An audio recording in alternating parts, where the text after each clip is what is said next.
E.J. McMahon, thank you very much for your time. I appreciate it as always. So we're going to talk a little bit about this U.S. Conference of Mayors study, and it's not particularly surprising, I don't think, when it has to do with the outlook for metro area growth in New York. I mean, downstate better than upstate. That's something that I might have been able to tell you. Well, actually, in this case, downstate is not that much better than upstate in the sense that they look at the Conference of Mayors nationally hires an economic firm. Right. And they do a long-term projection, in this case through 2020, for 363 metro areas. And they say, what is the likely growth rate annually over the next 7 years for these areas? 363 areas, not a single metro area in New York State, including the tri-state New York City metro region, is above the median. And they're below the median.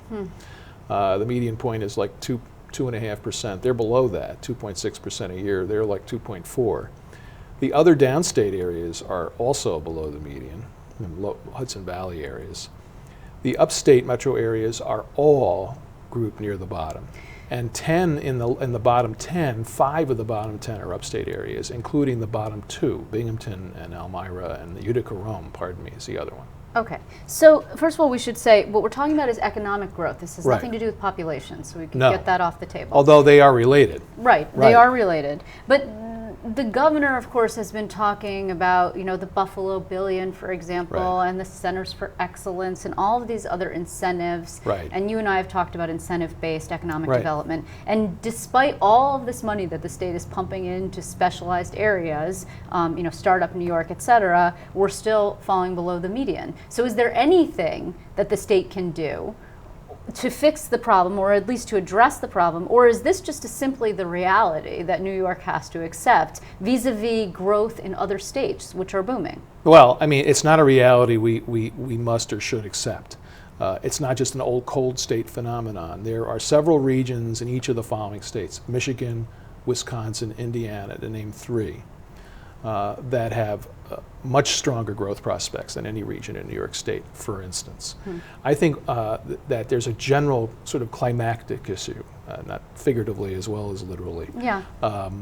Certainly one issue for the southern tier, which is the very worst part of upstate New York. It's the weakest, it's losing jobs, and has the worst growth prospects. Fracking is a crucial thing for that region. It's not a panacea, it's not the only thing.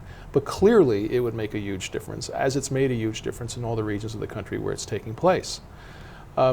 In general, there's a general issue with cost. The older metro areas of upstate New York and the older cities at the heart of those metro areas are very high-cost environments relative to their peers and to their competitors. And those costs relate largely in turn to costs directly and indirectly imposed by governments. Well, okay, I thought that we addressed this in the governor's big tax plan, which was, of course, was like sort of the main focus of the first part of this session. And even the business community, and I think even yourself would say, well, some areas of that, were specifically where it related to corporate taxes, were positive. Oh, they're positives, yes, but they're not the answer to this problem. I mean, they're moves in the right direction. But to act as if that solves the problem, remember, corporate taxation is not an area that we're particularly an outlier in. We're actually around the median in terms of our state corporate tax burden. The problem remains in terms of local property taxes, where despite all the ballyhoo, nothing has been done. A small temporary rebate to homeowners was enacted, and some targeted relief for manufacturers only of certain types was enacted. But there's a much bigger problem. You look at a city like Albany or the other upstate cities. They have very, very high property taxes relative to property values.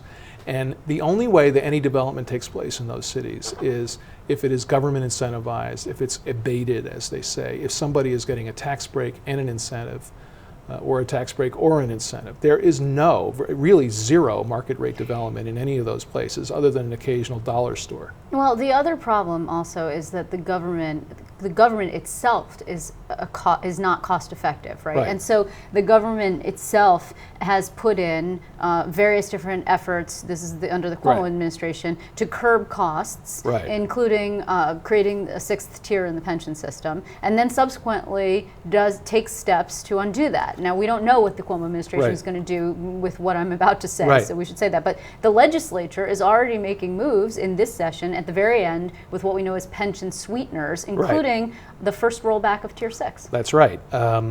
There is a bill that was done among several pension sweeteners just 2 years after the so-called Tier 6 reform, which was more limited than made out, but was, again, something better than nothing. Yeah.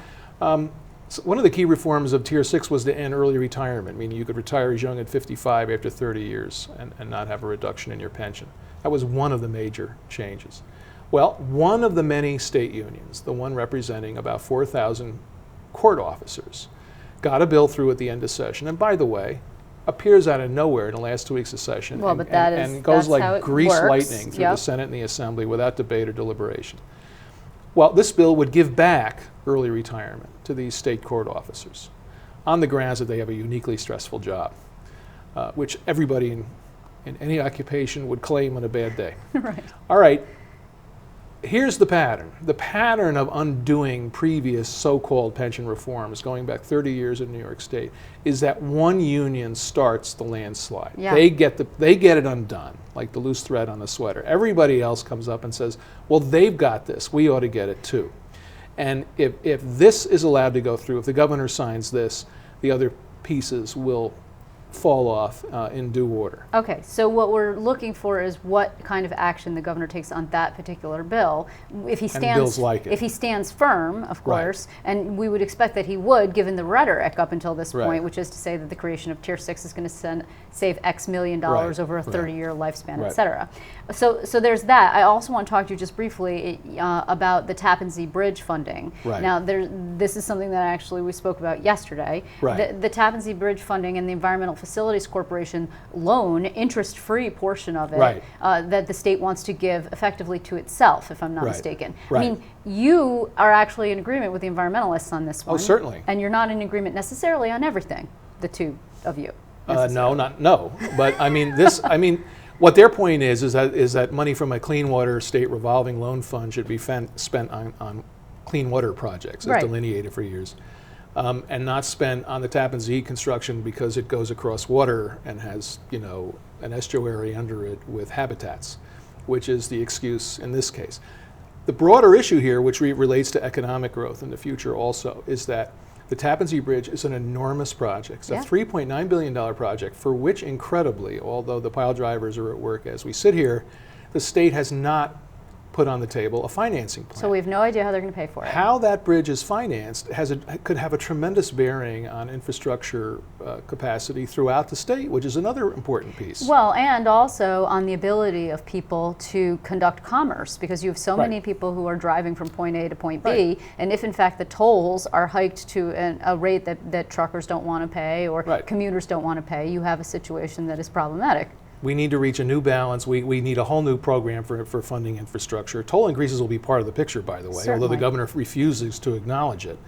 But when you talk about this clean water fund, which is related to this, in other words, they're getting this related agency to fork over $500 million. Which has a better capability of borrowing because its Right. rating is. Well, also, it has money. It's capitalized. This is money it has in a revolving loan account. Yeah. If the Thruway Authority went out and borrowed it, eventually the more the Thruway Authority borrowed, which it can do, the more it gets to the point where investors say, hey, by the way, where's the financing plan? Yeah. So, in effect, EFC conveniently is not asking for a financing plan. They are saying, well, this sounds good. Here's $500 million, which they're supposed to be paid back, by the way, but the state doesn't have to tell the state how it tends to finance something. This is not a good way of doing business. This sends off negative signals. And by the way, the Clean Water Fund is supposed to primarily, historically, was about helping municipalities with projects, including wastewater treatment projects and stormwater runoff projects and things like that, which are precisely the kind of projects and needs that these old urban areas, including urban areas in upstate New York, have and need help with and should be working harder to fix. So it's all of a piece, really, ultimately. Well, we're going to be following that one for sure. And E.J. McMahon, you'll be back, I hope, because of course Thank there's you. always fiscal matters to discuss. That's right. Thank you for your time.